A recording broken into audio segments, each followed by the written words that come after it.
সরকার ও ব্যবসায়ীদের আশ্বাসে complete shutdown সহ সব কর্মসূচি প্রত্যাহার করেছে এনবিআর সংস্কার ঐক্য পরিষদ। ফলে রোববার রাত থেকেই এনবিআর এর সব কার্যক্রম স্বাভাবিক হয়েছে। এছাড়া এনবিআর সংস্কারে 5 সদস্যের কমিটিও গঠন করা হয়েছে। রোববার রাতে রাজধানীর তেজগাঁয়ে ব্যবসায়ীদের সংগঠন বিসিআই এর কার্যালয়ে বৈঠক শেষে এই সিদ্ধান্ত জানানো হয়। এনবিআর চেয়ারম্যানের অপসারণ, নিপীড়নমূলক বদলি আদেশ বাতিল সহ বেশ কয়েকটি দাবিতে প্রায় 2 মাস চলেছে এনবিআর কর্মকর্তাদের আন্দোলন। বেশিরভাগ সময়ই বন্ধ ছিল কর, ভ্যাট, কাস্টম সহ সকল বিভাগের কার্যক্রম। এমন পরিস্থিতিতে দৈনিক ক্ষতির পরিমাণ 2,500 থেকে 2,600 কোটি টাকা বলে জানান ব্যবসায়ীরা। এছাড়া গত শনিবার থেকে কর্মকর্তা কর্মচারীদের কমপ্লিট শাটডাউন কর্মসূচির কারণে পণ্য আমদানি রপ্তানি সহ এনবিআর এর সার্বিক কার্যক্রম ছিল স্থবির। সমস্যা সমাধানে Bangladesh chamber of industries BCI এর নেতৃত্বে এনবিআর সংস্কার ঐক্য পরিষদের সাথে বৈঠকে বসে বিভিন্ন ব্যবসায়ী সংগঠন। সবশেষ সরকার ও ব্যবসায়ীদের আশ্বাসে সব কর্মসূচি প্রত্যাহার করা হয়। দেশের শীর্ষস্থানীয় ব্যবসায়ী নেতৃবৃন্দের অনুরোধের প্রেক্ষিতে এবং দেশের আমদানি রপ্তানি ও সাপ্লাই চেইন সচল রাখা তথা অর্থনীতির বৃহত্তর স্বার্থে এবং জনগণের স্বার্থ বিবেচনায় নিয়ে এনবিআর সংস্কার ঐক্য পরিষদ তাদের কমপ্লিট শাটডাউন এত দ্বারা প্রত্যাহার করেছে। রাতে ব্রিফিংয়ে বিসিআই এর সভাপতি জানান, এনবিআর কর্মকর্তাদের ভুল বোঝাবুঝির কারণেই আন্দোলন কঠিন রূপ ধারণ করেছে। আলোচনার মাধ্যমে সংকট দূর হয়েছে। মাননীয় অর্থ উপদেষ্টা মহোদয়ের সাথে আমরা দেখা করি। দেখার পরিপ্রেক্ষিতে আমরা মোটামুটি আশ্বস্ত হয়েছি এবং আশ্বস্ত করতে পেরেছি যে এই শাটডাউনটা এটা আসলে কোনো হওয়ার কোনো কারণ, যৌক্তিক কোনো কারণ ছিল না। এনবিআর এর সংস্কার এগিয়ে নিতে 5 সদস্যের কমিটি গঠন করা হয়েছে, যা পরবর্তীতে সরকারের সাথে কাজ করবে। Amirul Islam, independent News, Dhaka. অবৈধ সম্পদ অর্জনের অভিযোগে এনবিআর এর 6 কর্মীর বিরুদ্ধে দুর্নীতি তদন্ত শুরু করেছে দুর্নীতি দমন কমিশন। রোববার দুদকের মহাপরিচালক মোহাম্মদ আক্তার হোসেন বিষয়টি নিশ্চিত করেছেন। তিনি বলেন, অভিযোগ যাচাই বাছাই করে অনুসন্ধান শুরু হয়েছে। অভিযুক্তদের মধ্যে রয়েছেন এনবিআর সংস্কার ঐক্য পরিষদের সভাপতি ও অতিরিক্ত কমিশনার হাসান তারেক রিকাবদার। এছাড়া অন্য অভিযুক্তরা হলেন এনবিআর সদস্য এ.কে.এম. বদিল আলম, কর অঞ্চল 8 এর মির্জা আশিক রানা, কর কমিশনার মোহাম্মদ মোর্শেদুদ্দিন খান, যুগ্ম কমিশনার মোনালিসা শাহরিন সুস্মিতা এবং অতিরিক্ত কমিশনার সাধন কুমার কুণ্ড।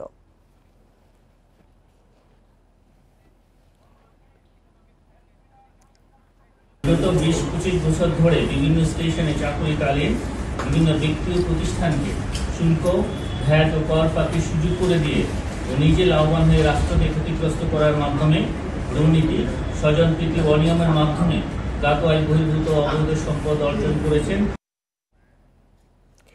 কুমিল্লার মুরাদনগরে ধর্ষণের ভিডিও সামাজিক মাধ্যমে ছড়িয়ে দেওয়ার মূল হোতা ইউনিয়ন ছাত্রলীগের সভাপতি মোহাম্মদ আলী সুমন ও সহযোগীদের কারাগারে পাঠিয়েছে আদালত। আর মামলার প্রধান আসামি ফজর আলী পুলিশি হেফাজতে চিকিৎসাধীন। এদিকে ভিডিওটি সামাজিক মাধ্যম থেকে সরাতে বিটিআরসিকে নির্দেশ এবং নির্যাতিতার নিরাপত্তা নিশ্চিতের আদেশ দিয়েছে হাইকোর্ট। কুমিল্লার মুরাদনগরে ধর্ষণের ভিডিও ধারণ ও সামাজিক মাধ্যমে ছড়িয়ে দেওয়ার মূল হোতা রামচন্দ্রপুর দক্ষিণ ইউনিয়ন ছাত্রলীগের সভাপতি মোহাম্মদ আলী সুমন, অন্য 3 জন ছাত্রলীগের সদস্য ও তার সহযোগী। সুমন রাজনীতিতে আগে আমাদের সাবেক এমপি ইসুফ হারুনের সময় ছাত্রলীগের সভাপতি ছিল ইউনিয়নের। এখন বর্তমানে সে কি করে এটা আমি জানি না, মোটামুটি আমার জানা নাই।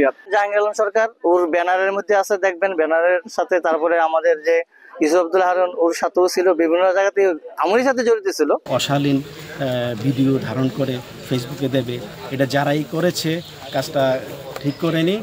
রবিবার সন্ধ্যায় 4 জনকে পর্নোগ্রাফি আইনের মামলায় গ্রেপ্তার দেখিয়ে আদালতে হাজির করা হলে বিচারক মামুনুল হক তাদের কারাগারে পাঠানোর নির্দেশ দেন। এদিকে মামলার প্রধান আসামি ফজর আলীকে আহত অবস্থায় গ্রেপ্তারের পর পুলিশ হেফাজতে চিকিৎসা দেয়া হচ্ছে। প্রবাসীর স্ত্রী ওনার বাপের বাড়ি বেড়াতে আসছিলেন, তখন এই ঘটনা ঘটে এবং স্থানীয় কিছু লোকজন তখন ঘরের ভিতর ঢুকে ওই ফজর আলীকে মারপিট করে এবং তখন ফজর আলী কিছুক্ষণ পরে পালিয়ে যায়। এই ঘটনায় মোট 5 জনকে গ্রেপ্তার করা হয়েছে। মামলার প্রধান আসামি ফজর আলী সাবেক এমপি ও কুমিল্লা উত্তর জেলা আওয়ামী লীগের সাধারণ সম্পাদক জাহাঙ্গীর আলম সরকারের অনুসারী। ৫ আগস্টের পর স্থানীয় বিএনপির সঙ্গে চলাফেরা করলেও তিনি তাদের লোক নন বলে জানিয়েছেন বিএনপি নেতারা। Independent news. কুমিল্লার ধর্ষণের ঘটনায় সর্বোচ্চ গুরুত্ব দিয়ে দ্রুত বিচার সম্পন্ন করার আশ্বাস দিয়েছেন আইন উপদেষ্টা আসিফ নজরুল। রোববার দুপুরে রাজধানীর ফরেন সার্ভিস একাডেমিতে উপদেষ্টা পরিষদের বৈঠকের বিষয়ে ব্রিফিং দেন তিনি।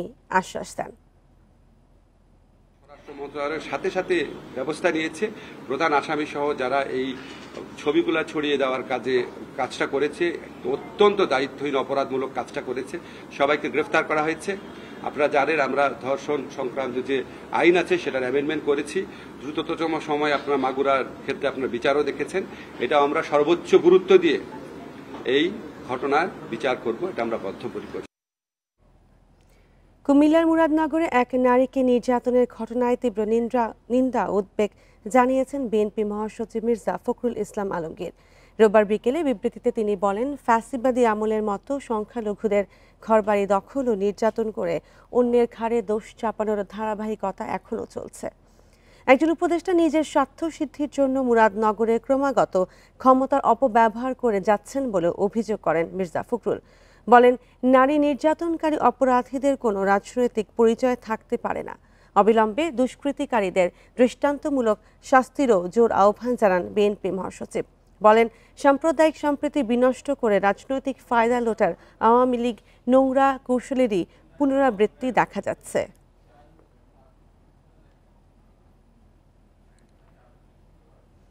কুমিল্লার মুরাদনগরে ধর্ষণের অপকর্মে আওয়ামী লীগ কর্মী জড়িত থাকলেও বিএনপির ওপর দায় চাপানোর অভিযোগ করেছেন দলটির সিনিয়র যুগ্ম মহাসচিব রুহুল কবির রিজভী। রোববার সকালে নয়াপল্টনে দলের কেন্দ্রীয় কার্যালয়ে জরুরি সংবাদ সম্মেলনে এ মন্তব্য করেন তিনি। বলেন, আইন শৃঙ্খলা বাহিনী কঠোর না হওয়ায় দেশে এসব ঘটনা ঘটছে। এ সময় কুমিল্লার ঘটনায় জড়িতদের দ্রুত দৃশ্যমান বিচারের দাবি জানান বিএনপির এই নেতা। বলেন, গণতন্ত্রের পক্ষের রাজনৈতিক দলগুলোর মধ্যে বিভেদ সৃষ্টি ও হেয় করতে চেষ্টা চালাচ্ছে পতিত সরকার। জুলাই অভ্যুত্থানের শহীদদের স্বপ্ন বাস্তবায়নে সবাইকে ঐক্যবদ্ধ থাকার আহ্বান জানান রুহুল কবির রিজভী। যে সেটা করেছে আওয়ামী লীগের একজন নেতা একটি হিন্দু পরিবারে গিয়ে যে অপকর্মটি করেছে, আমার মুখ দিয়ে বলতেও সেটা ঘৃণা লাগছে, সেটা আমাদের দলের নামে চাপিয়ে দেওয়ার চেষ্টা করছে। ঐক্যমত্য গঠনে আশানুযায়ী অগ্রগতি হয়নি, শঙ্কা দেখা দিয়েছে সময় মতো জুলাই সনদ তৈরিতেও।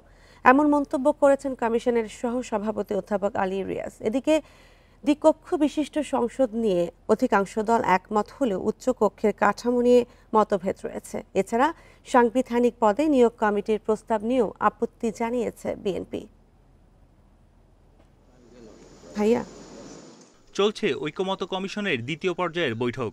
রোববার ফরেন সার্ভিস একাডেমিতে রাজনৈতিক দলগুলোর সঙ্গে সপ্তম দিনের বৈঠক অনুষ্ঠিত হয়।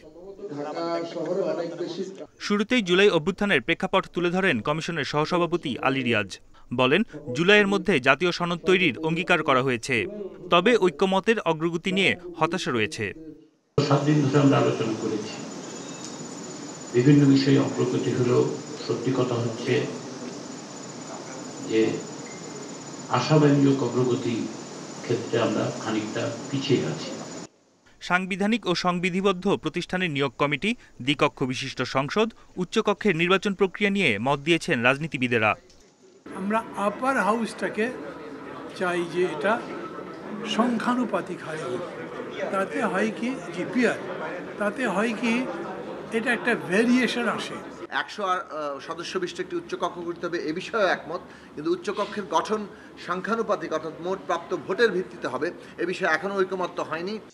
সাংবিধানিক ও সংবিধিবদ্ধ প্রতিষ্ঠানের নিয়োগ কমিটিও চায় না বিএনপি। এতে সংস্কার চেষ্টা বাধাগ্রস্ত হবে বলে মন্তব্য করে এনসিপি ও জামায়াত। সমস্ত সংস্থাগুলোর স্ব আইন যেগুলো আছে তার মধ্যে আমরা সংশোধনী আনি এবং সেই আইনগুলোতে সংস্কার করে আরও স্বচ্ছতা, জবাবদিহিতা আমরা নিশ্চয়তা বিধান করি এবং সেই গঠন প্রক্রিয়াটা আরও শক্তিশালী। আবার আমরা স্বৈরাচারের দিকে যেতে পারি, আবার সেই রাজনৈতিক দুর্বৃত্তায়ন যেটা, ক্ষমতার যেটা, সেটা আমরা যেতে পারি। আমি মনে করি এরকম সংস্কারবিহীন একটি নির্বাচনের যদি আমরা এগিয়ে যাই, সেই নির্বাচন দেশের পরিবর্তন আনবে না। তাদের ইচ্ছা মতো, মর্জি মতো দলান্ধ ব্যক্তিদেরকে নিয়োগ দেবে, তাদের মতো করে সেই প্রতিষ্ঠানগুলোকে ব্যবহার করবে, বিরোধী মতকে দমন করবে এবং বাংলাদেশে সরকারের জবাবদিহিতার জায়গাকে নিশ্চিত হতে দেবে না। এমন পরিস্থিতি বাংলাদেশে যারা তৈরি করতে চাচ্ছে, তাদের সঙ্গে বাংলাদেশের আপামর জনতার কোনো সংযোগ নেই। বুধবার রাজনৈতিক দলগুলোর সঙ্গে আবারও সংলাপ করবে ঐক্যমত কমিশন। বন ইবনে কামাল, ইন্ডিপেন্ডেন্ট নিউজ, ঢাকা। জুলাই ঘোষণাপত্র দিতে সরকার ব্যর্থ হয়েছে অভিযোগ করে ৩ আগস্ট কেন্দ্রীয় শহীদ মিনারে ছাত্র জনতার উপস্থিতিতে ঘোষণাপত্র ও ইশতেহার পাঠের ঘোষণা দিয়েছে এনসিপি। রোববার সকালে রাজধানীর বাংলা মোটরে দলটির কেন্দ্রীয় কার্যালয়ের সংবাদ সম্মেলনে এই ঘোষণা দেন আহ্বায়ক নাহিদ ইসলাম। জুলাই অভ্যুত্থানের বর্ষপূর্তি উপলক্ষে মাসব্যাপী কর্মসূচি নিয়ে বাংলা মোটরে সংবাদ সম্মেলন করে জাতীয় নাগরিক পার্টি এনসিপি।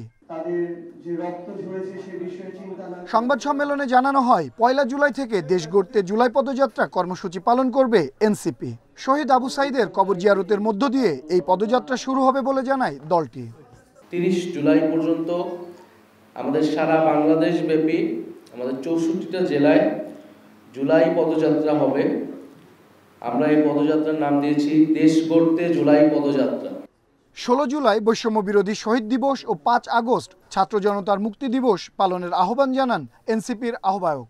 বৈষম্য বিরোধী শহীদ দিবস ১৬ জুলাই, ফলে সেই দিনকে আমরা বৈষম্য বিরোধী শহীদ দিবস হিসেবে পালন করব এবং সারা দেশে শহীদদের জন্য দোয়া মাহফিল এবং স্মরণসভা অনুষ্ঠিত হবে। জুলাই ঘোষণাপত্র দিতে সরকারের ব্যর্থতার অভিযোগ তোলেন নাহিদ ইসলাম। শেখ হাসিনার পদত্যাগে এক দফা ঘোষণার দিন ৩ আগস্ট কেন্দ্রীয় শহীদ মিনারে জুলাই ঘোষণাপত্র ও ইশতেহার পাঠের ঘোষণাও দেন তিনি। ৩রা আগস্ট শহীদ মিনারে ছাত্র জনতার জুলাই ঘোষণাপত্র ও ইশতেহার পাঠ কর্মসূচি অনুষ্ঠিত হবে। আওয়ামী লীগ নিষিদ্ধের আন্দোলনের প্রেক্ষিতে ৩০ কার্যদিবস বলা হয়েছিল, সেই ৩০ কার্যদিবস পার হয়ে গিয়েছে, কিন্তু সরকার কোনো ধরনের উদ্যোগ আমরা দেখিনি। ৮ আগস্ট নতুন বাংলাদেশ দিবস পালনের সিদ্ধান্ত থেকে সরকারকে সরে আসার আহ্বান জানায় এনসিপি। আনোয়ার সাদাত নূর, ইন্ডিপেন্ডেন্ট নিউজ, ঢাকা। বিমানবন্দরে গুলির ম্যাগাজিন নিয়ে যাওয়া অনিচ্ছাকৃত ভুল বলে জানিয়েছেন ক্রীড়া উপদেষ্টা আসিফ মাহমুদ সজীব ভূঁইয়া। রোববার রাতে ফেসবুকে দেওয়া বিবৃতিতে জানান, নিরাপত্তার স্বার্থে তিনি লাইসেন্স করা অস্ত্র রাখলেও সেটি বিমানবন্দরে নিয়ে যাননি। তবে এই ঘটনার খবর চাপ দিয়ে সরানোর অভিযোগ সম্পূর্ণ মিথ্যা বলে দাবি করেন আসিফ মাহমুদ।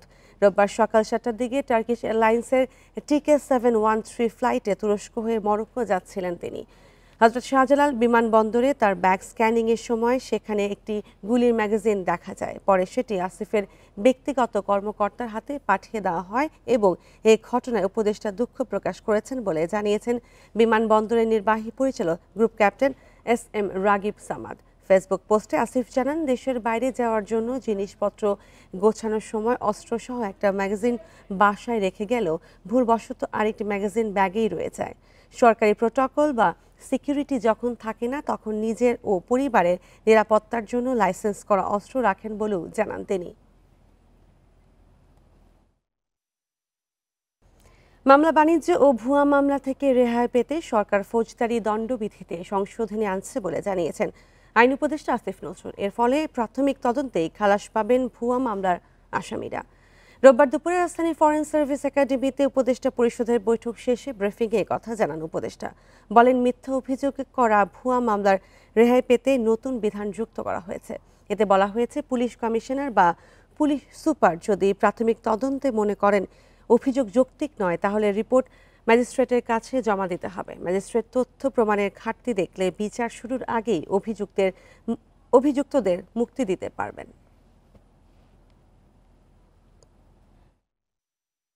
কিছু কিছু ক্ষেত্রে আপনার এক ধরনের মামলা বাণিজ্য থাকে। তো এই লোকগুলা যারা এখানে আসামি হন, ওনারা 2-3 বছর যাবৎ একটা আশঙ্কার মধ্যে থাকেন যে কখন ওনাদেরকে গ্রেফতার করা হবে বা ওনাদের ক্ষেত্রে মানে গ্রেফতার বাণিজ্যটা যে হয় কিনা। সেটা থেকে পরিত্রাণ পাওয়ার জন্য আমরা একটা নতুন বিধান করেছি সিআরপিসিতে 173A। অধস্তন আদালতের বিচারকদের নিয়ন্ত্রণ মন্ত্রণালয়ের হাতে রেখে 2016 সালে প্রকাশিত গেজেট গ্রহণের আদেশ স্থগিত করেছেন আপিল বিভাগ। ঐতিহাসিক মাজদার হোসেন মামলার রিভিউতে রোববার এই সিদ্ধান্ত জানান প্রধান বিচারপতি সৈয়দ রেফাত আহমেদের নেতৃত্বে 6 বিচারপতির আপিল বেঞ্চ। অধস্তন আদালতের বিচারকদের নিয়োগ, পদোন্নতি সহ নিয়ন্ত্রণ কার হাতে থাকবে এমন প্রশ্নে সরকার ও বিচার বিভাগের দ্বন্দ্ব চলছে কয়েক দশক ধরে।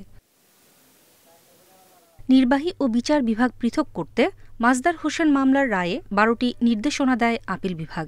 সেগুলো না মেনে 2016 সালে অধস্তন আদালতের বিচারকদের নিয়ন্ত্রণ ও শৃঙ্খলা সরকারের হাতে রেখে গেজেট প্রকাশ করে আইন মন্ত্রণালয়। 2017 সালে তৎকালীন প্রধান বিচারপতি সুরেন্দ্র কুমার সিনহার নেতৃত্বে 9 বিচারপতির আপিল বেঞ্চ সেটি সংশোধনের নির্দেশ দেন। এ নিয়ে সরকার ও প্রধান বিচারপতির দ্বন্দ্ব চরমে উঠলে পদত্যাগ করে দেশ ছাড়েন এসকে সিনহা। এরপর ভারপ্রাপ্ত প্রধান বিচারপতি আব্দুল ওয়াহাব মিয়া সরকারের গেজেট গ্রহণের আদেশ দেন। তবে সেই আদেশের বিরুদ্ধে আপিল করেন সুপ্রিম কোর্টের এক আইনজীবী। এ বিষয়ে শুনানি শেষে রোববার আদেশ দেয় সর্বোচ্চ আদালত। আদেশে এখনকার ফুল মাননীয় আপিল বিভাগ প্রধান বিচারপতির নেতৃত্বে 3রা জানুয়ারি 2018 তারিখে যে আদেশটি গ্রহণ করেছিলেন জনাব বিচারপতি ওয়াহাব মিয়ার নেতৃত্বে, সেই আদেশটিকে স্থগিত করে দিয়েছেন। বিচার বিভাগকে সরকারের নিয়ন্ত্রণ মুক্ত করার চেষ্টার কারণেই সাবেক প্রধান বিচারপতিকে দেশ ছাড়তে হয় বলেও জানান তিনি। আদালতেও তুলে ধরেন এই বক্তব্য। সুরেন্দ্র কুমার সিনহা দি দেন চিফ জাস্টিস আপিল বিভাগের একটি বেঞ্চ ছিল, কিন্তু সেই বেঞ্চে এই শৃঙ্খলা বিধিটি তারা অ্যাকসেপ্ট করেন নাই।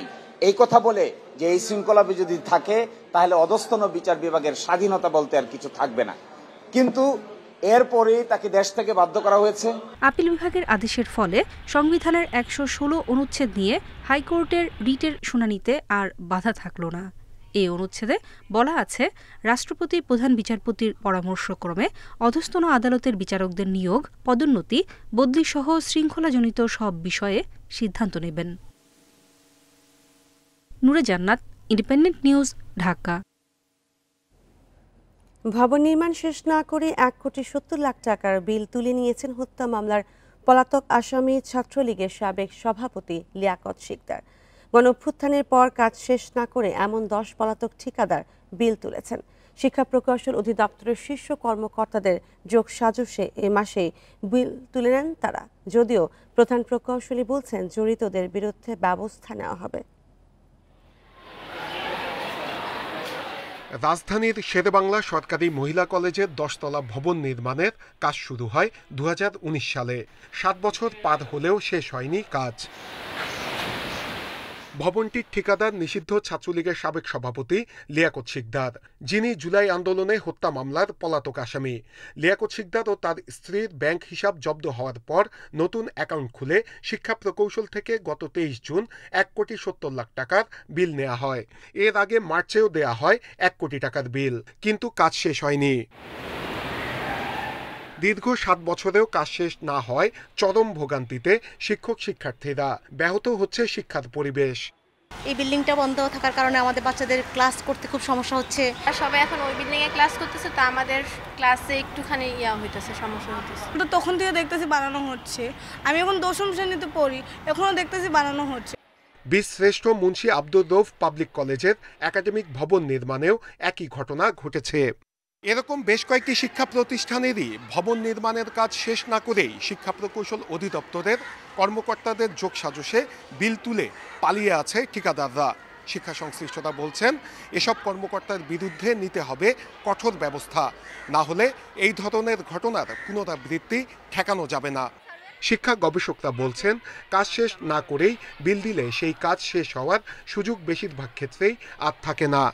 তাড়াহুড়ো করে যখন জুন মাস আসে, তাড়াহুড়ো করে বিল দেওয়ার একটা বিষয় দেখিয়ে একটা অজুহাত দাঁড় করায়, অজুহাত দাঁড় করিয়ে যে কাজটা আমরা বিল দেওয়া লাগবে, এই অর্থ বছর টাকাটা বরাদ্দ করে দিয়ে দেওয়া লাগবে, তো করে দেয়। এবং কোয়ালিটি যেমন খারাপ হয় এবং আনফিনিশড থেকে যায় অনেক কাজ। শিক্ষা প্রকৌশল অধিদপ্তরের প্রধান প্রকৌশলী ও প্রকল্প পরিচালকের নির্দেশেই কাজ শেষ না হলেও বিল দেয়া হয়েছে এমন অভিযোগ অস্বীকার করে প্রধান প্রকৌশলী বলছেন, দায়ীদের বিরুদ্ধে ব্যবস্থা নেওয়া হবে।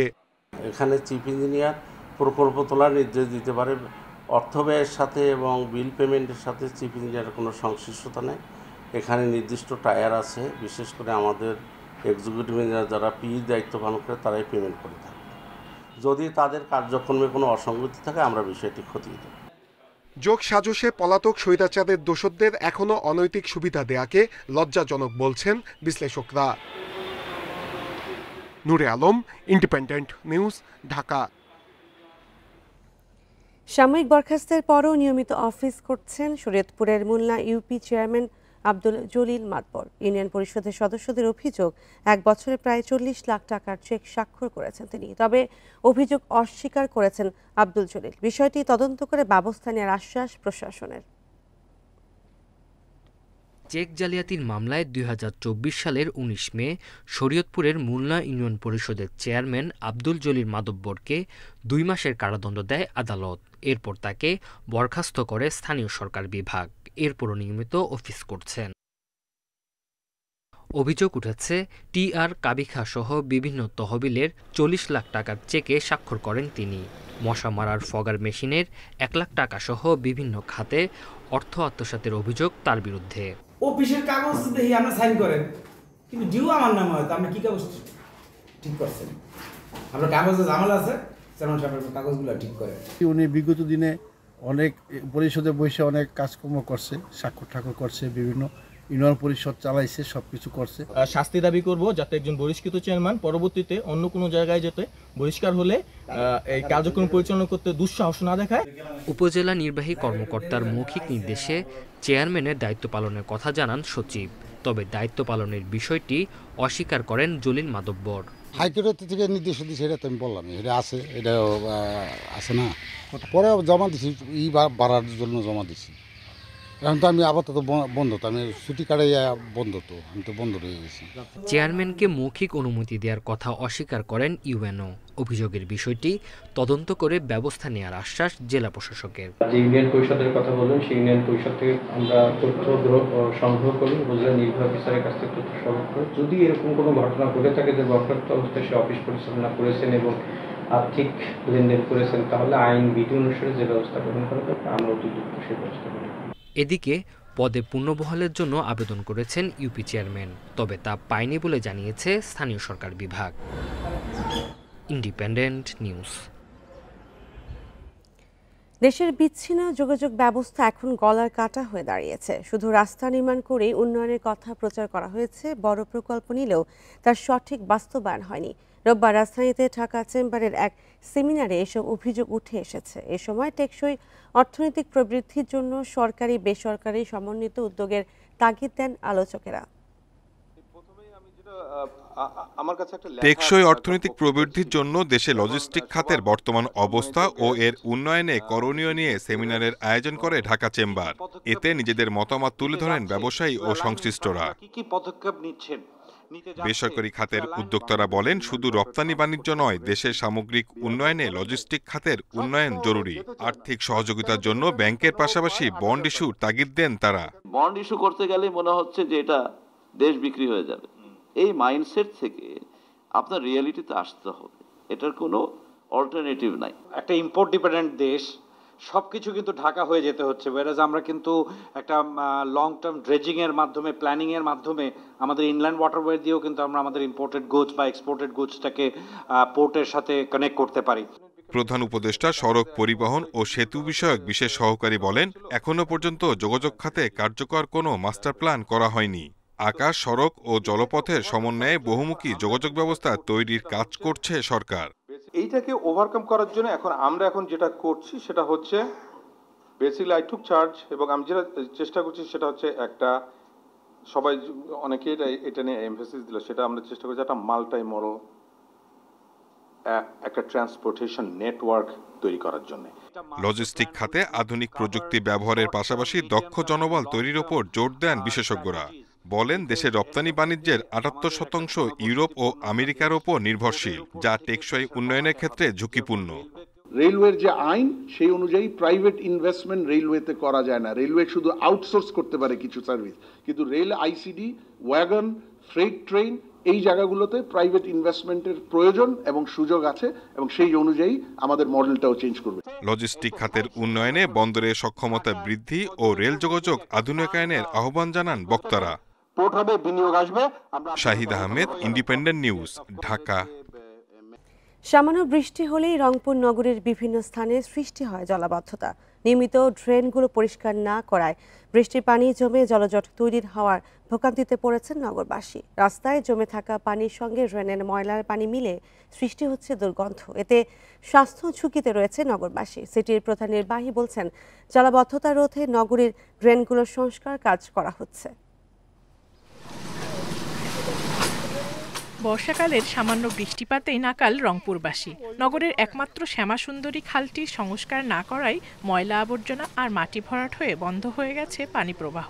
এতে বাধাগ্রস্ত হচ্ছে পানি নিষ্কাশন। শুধু খালি নয়, ড্রেনগুলোতে ময়লা আবর্জনা জমে থাকায় পানি নিষ্কাশন হচ্ছে না। উল্টো ড্রেন থেকে পানি বেরিয়ে আসায় বেশিরভাগ পাড়া মহল্লার রাস্তাঘাট ও স্কুলের মাঠে সৃষ্টি হচ্ছে জলাবদ্ধতার। সিটি কর্পোরেশন থেকে জলাবদ্ধতা নিরসনে নেই কোনো উদ্যোগ।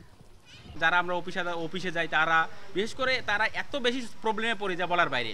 মানে ভাত পানি কিছু পাক করতে পারতেছি না, রাস্তাঘাট সব ভাসি গেছে। আমাদের প্রশাসনের কাছে আমাদের জোর দাবি যে আমাদের ড্রেনটা বড় করে উঁচু করলে আমরা পানিগুলো নিষ্কাশন হবে এবং আমাদের কষ্ট লাঘব হবে।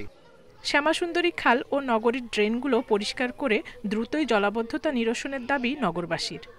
বিভিন্ন পাড়া মহল্লা ছোট ছোট ড্রেন আছে, সেগুলোও কিন্তু এসে কানেক্টিং হয়েছে হচ্ছিল এই শ্যামাসুন্দরীর সাথে, সেগুলোকেও যথাসময়ে পরিষ্কার করা হয়নি। তিস্তা যেমন চর পরে সে আর পানি ধারণ করতে পারে না, ঠিক তেমনি করে শ্যামাসুন্দরীর বুকে যে পানিটা ধারণ করবে সেই ধারণ করার ক্ষমতা সে হারিয়ে ফেলেছে, কারণ নিচে ভরাট হয়ে গিয়েছে। নগরীর জলাবদ্ধতা রোধে প্রধান ড্রেনগুলো পরিষ্কার করা হচ্ছে বলে জানিয়েছে সিটি কর্পোরেশনের প্রধান নির্বাহী কর্মকর্তা। মাস্টার ড্রেনের প্রত্যেকটি আমরা টেন্ডারে পরিষ্কারের ব্যবস্থা নিয়ে নিয়েছি এবং সেটা শুধু প্রসেসে আছে তাই না, আমাদের এটা বৃহস্পতিবার থেকে পরিষ্কার কার্যক্রম শুরু হয়ে গেছে। জলাবদ্ধতায় নাকাল রংপুরবাসীর জন্য দুঃসংবাদ দিয়েছে আবহাওয়া অফিস। আগামী ৩-৪ দিনের মধ্যে বজ্রসহ বৃষ্টিপাতের পূর্বাভাস রয়েছে রংপুর বিভাগে। Independent news. গাজীপুরে বিউটি পার্লারের আড়ালে নারীদের ৮৫ লাখ টাকা নিয়ে পালিয়েছে প্রতারক চক্র। বিভিন্ন প্রলোভনে পার্লারে আসা নারীদের টার্গেট করেন প্রতারক দম্পতি। টাকা উদ্ধারে থানার অভিযোগ করলেও কোনো সমাধান পাননি ভুক্তভোগীরা। গাজীপুরের গাছায় মণি বিউটি পার্লার নামে ব্যবসা প্রতিষ্ঠান আছে পপি চাম্বু তার স্বামী অম্বর সাংমার। এই সুযোগে পার্লারে যাতায়াতকারীদের সঙ্গে সখ্যতা তৈরি করেন পপি ও তার স্বামী। ব্যবসায় বিনিয়োগ করতে গ্রাহকদের প্রলোভন দেখানো হয় আকর্ষণীয় মুনাফার। এতে নারীরা বিভিন্ন উপায়ে টাকা বিনিয়োগ শুরু করেন। এক পর্যায়ে অর্ধশতাধিক নারীর প্রায় ৮৫ লাখ টাকা আত্মসাৎ করে পালিয়ে যায় পপি ও তার স্বামী। পপি আমার কাছ থেকে টাকা নিতে এই পর্যন্ত মনে হয় হাওলাত মাওলাত নিয়ে আমার স্ট্যাম্প করা ৫ লাখ আর চেকেও লেখা আছে ৫.৫ লাখ, আর আমার কাছ থেকে আমার ভাইয়ের কাছ থেকে আরো হাওলাত নিচ্ছে আরো ২-৩ লাখ মিলায় ৭-৮ লাখ টাকা ওর কাছে আমি পাবো। ওর সাথে আমার লেনদেনটা এভাবেই হয়েছে যে ও যেটা করবে, যে কাজটা করবে, পার্লারের কাজ করবে, ওটার মাধ্যমে আমাদের কিছু টাকা দিবে বেনিফিট। রমজানের ঈদের পরে সে ২৫ তারিখে আত্মগোপনে চলে গেছে। ওনাকে আর আমরা অনেক চেষ্টা করতেছি, খুঁজে পাচ্ছি না। পুলিশ বলছে টাকা নিয়ে পালিয়ে যাওয়ার ঘটনায় থানায় অভিযোগ পাওয়া গেছে। আদালতে মামলা দায়ের করে সমস্যা সমাধানের পরামর্শ দেয়া হয়। আমরা ওই যে পক্ষকে যেহেতু সবার কাছে চেক আছে, আমরা কোর্টে যাওয়ার পরামর্শ দিয়েছি, আদালতে যাওয়ার পরামর্শ দিয়েছি। টাকা উদ্ধারে পুলিশ র্যাবের কাছে গেলেও এখনো সমাধান পাননি ভুক্তভোগীরা। এজন্য সরকারের হস্তক্ষেপ চান তারা। Independent news. বাজারে সর্বোচ্চ ৪৮ টাকা লিটারে দুধ কেনে মিল্কভিটা সহ বিভিন্ন কোম্পানি, অথচ দুধ সংগ্রহকারী ও প্রক্রিয়াজাতকারী প্রতিষ্ঠান তা বিক্রি করে দ্বিগুণ বা তারও বেশি দামে। এমন অভিযোগ পাবনা ও সিরাজগঞ্জের গরু খামারিদের। দুগ্ধ সমিতি টিকিয়ে রাখতে দাম বাড়ানোর দাবি খামারিদের। সিরাজগঞ্জ ও পাবনার ১০০ বছরের ঐতিহ্য দুগ্ধ শিল্প। সিরাজগঞ্জে মিল্কভিটাকে ঘিরে গড়ে উঠেছে ৪,০০০-এর বেশি খামার। সমিতির মাধ্যমে খামারিদের কাছ থেকে দুধ সংগ্রহ করে মিল্কভিটা। ঘনত্ব অনুযায়ী দাম ৪৮ থেকে ৫২ টাকা লিটার। খামারিদের অভিযোগ, গোখাদ্য ওষুধের দাম বেশি হয় উৎপাদন খরচের চেয়ে কম দামে দুধ বিক্রি করতে হচ্ছে। মিল্কভিটা পাস্তুরিত তরল দুধ বিক্রি করে ১০০ টাকা লিটার।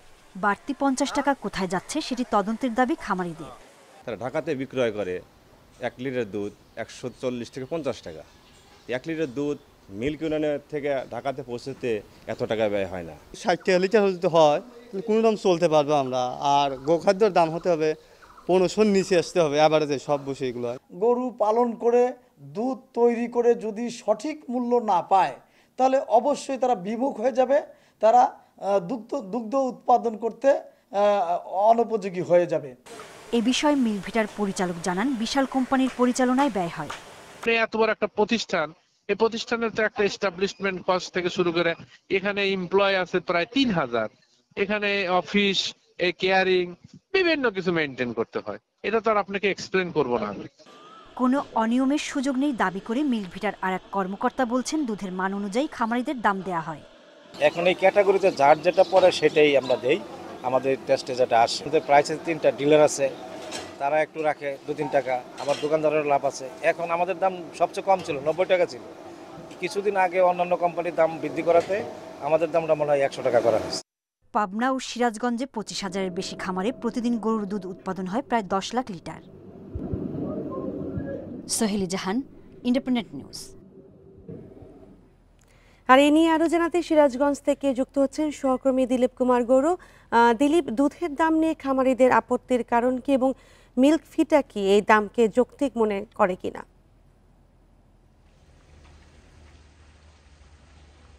আমি আপনাকে জানিয়ে রাখতে চাই যে বাংলাদেশের একমাত্র রাষ্ট্রায়ত্ত সমবায়ের মাধ্যমে সমিতি মিল্কভিটার মাধ্যমে কিন্তু আসলে দুগ্ধ উৎপাদন হয়। সিরাজগঞ্জের শাহজাদপুর সহ পাবনা এবং অন্যান্য জায়গাতে কিন্তু বিশাল একটি খামার গড়ে উঠেছে এই মিল্কভিটাকে কেন্দ্র করে।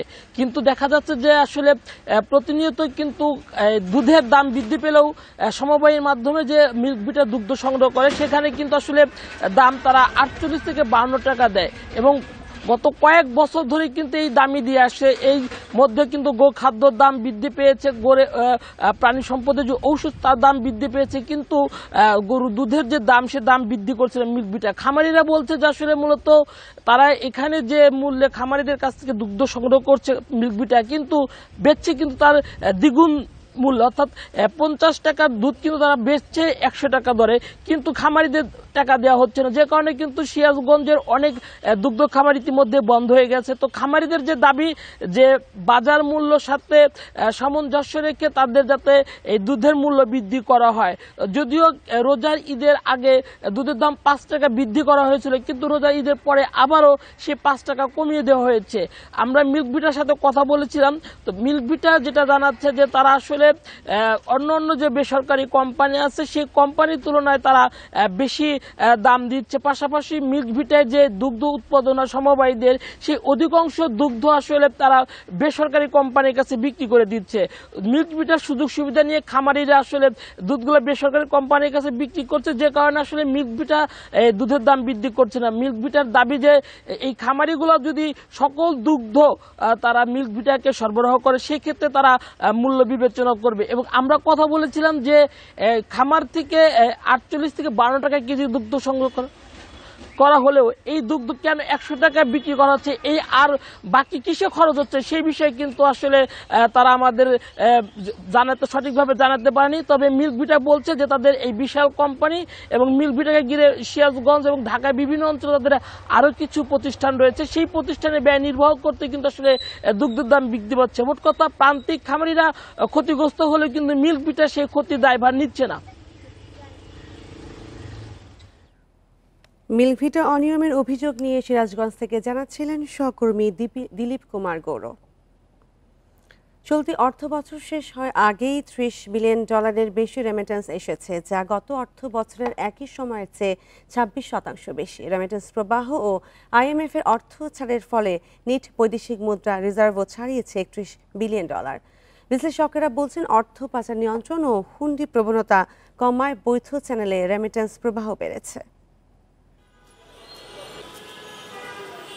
টালমাটাল রাজনৈতিক পরিস্থিতির মধ্য দিয়ে শুরু হয় চলতি অর্থ বছর। বছরের শুরুতে জুলাই অভ্যুত্থানে রেমিটেন্সের প্রবাহে ধীরগতি থাকলেও আওয়ামী লীগ সরকারের পট পরিবর্তনের পর রেমিটেন্সের প্রবাহে গতি আসে। চলতি মাস শেষ না হতেই $250 কোটি বেশি রেমিটেন্স এসেছে, যা গত বছরের একই সময়ের চেয়ে প্রায় 7% বেশি। আর চলতি অর্থ বছরে 28 জুন পর্যন্ত রেমিটেন্স এসেছে $30 বিলিয়ন বেশি। সব মিলিয়ে চলতি অর্থ বছরে যে রেমিটেন্স এসেছে তা আগের বছরের চেয়ে 26.5% বেশি। রেমিটেন্সের গতি বাড়ায় দেশে রিজার্ভও ছাড়িয়েছে $31 বিলিয়ন। কমপ্লায়েন্স হওয়ার কারণেই বেশ কিছু ডেভেলপমেন্ট পার্টনার, আপনি IMF বলেন, ADB বলেন, জাইকা, AIIB, তারা কিছু কিছু করে তহবিল আমাদেরকে দিয়েছে এবং তারই কম্বাইন্ড ইফোর্ট আমরা দেখতে পেলাম, কম্বাইন্ড রেজাল্ট আমরা দেখতে পেলাম এই বছরের অর্থ বছরের শেষান্তে এসে $30 বিলিয়ন মাইল ফলকটা আমরা $30 বিলিয়ন উন্নীত করতে সক্ষম হয়েছে। বিশ্লেষকরা বলছেন, ছাত্র জনতার অভ্যুত্থানের পর অন্তর্বর্তী সরকারের নানা পদক্ষেপে দেশের প্রতি আস্থা বেড়েছে প্রবাসীদের। তবে দক্ষ জনশক্তি রপ্তানি করার পাশাপাশি হুন্ডি কমানো গেলে রেমিটেন্স প্রবাহ বাড়বে কয়েক গুণ। আমি খারাপ মনে করব না, ডেফিনেটলি রিজার্ভ বাড়াটা খুব ভালো। ফরেন ইনভেস্টরদের বাংলাদেশের উপর কনফিডেন্স আসবে, কারণ বাংলাদেশ ওরা যখন চলে যাবে তখন বাংলাদেশ তাদের টাকা ফেরত দিতে পারবে, সেই ধরনের একটা বিশ্বাস আসবে। তো এটা তো ভালো দিক, এটা খারাপ দিক না। তবে এটা ডেফিনেটলি আবার কমতেও পারে, এক্সপোর্ট কমে যাবে, ইম্পোর্ট হবে, তখন হয়তো আবার কমে যাবে। এটি মার্কেট ইকোনমি, এটাই নিয়ম। প্রবাসী আয়ের এই ধারা অব্যাহত থাকলে বৈদেশিক মুদ্রার সংকট মোকাবেলা করা সহজ হবে বলে মত বিশ্লেষকদের। Shafiul Alam Sujan, Independent News, Dhaka. আর এই ছিল এখনকার সংবাদে। ইন্ডিপেন্ডেন্ট টেলিভিশনের সব খবর বিস্তারিত জানতে চোখ রাখুন ফেসবুক, ইউটিউব ও এক্সে। ধন্যবাদ সবাইকে।